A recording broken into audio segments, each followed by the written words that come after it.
Hello everyone, Stephen Regan here, DeKalb Asgrow Technical Agronomist from Southwest Minnesota, coming to you from a soybean field that was planted on May 4th of this year.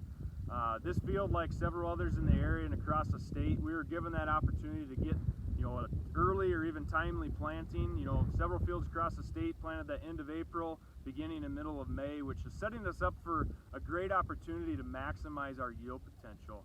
Now, with that being said, I want to talk about our herbicide program and how we're going to be focused on minimizing any impact to that yield potential, whether from weed competition, crop injury, things of that nature. So this field, like many others, got a pre-on soon after planting. And now that we've entered the month of June, it's really time that we nail down what we're going to do for our post application and when we're going to do it and plan ahead so we can be successful at that. So this field is going to receive Roundup, XtendiMax, and Warrant, plus any other DRAs, water conditioners that need to be in the tank, etc.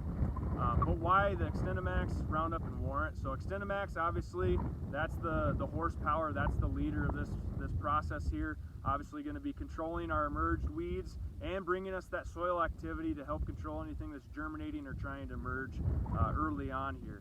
Now that paired up with Warrant, encapsulated acetochlor, we know that that's going to take a little bit of time to get activated, but that's kind of a 1-2 punch, having XtendiMax and Warrant in the tank together, so that we have the soil activity from the XtendiMax, and then we're going to get that long residual from the Warrant once we get that activated. So that's going to get us to and through canopy.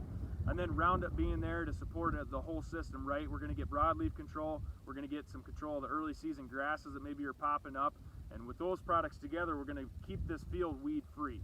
So there's not a lot of weed pressure out here in this field yet, but I don't need a mat of weeds behind me to go make that application, right? We need to make sure we make it timely, and if we have good weed control, we want to maintain that through the rest of the growing season.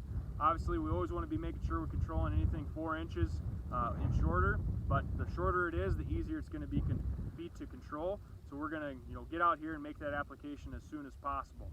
Now, with that being said, 2019 and 2018 was a little bit more challenging, right? We had later planting dates, we had calendar restrictions, we didn't have all the opportunities in the world to get out and make post applications with XtendiMax in the tank. But 2020 is shaping up to be a little bit different. We got the early planting dates.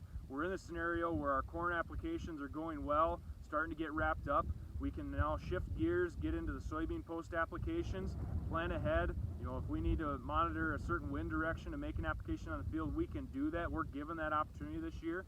So just make sure we're following all label requirements. We know that June 20th is the last day we can apply in Minnesota. We know that 45 days after planting is also a part of the label. So read the label, be familiar with that. But make sure we're setting ourselves up for a great opportunity, a weed-free field. We have the planting data on our side, so we know we can maximize yield potential this year. We know we can minimize crop injury if we don't have to use some of the burners out there that we've had to use in past years. So just want to share that with you guys. If you have any questions, please feel free to reach out, and thank you for your time.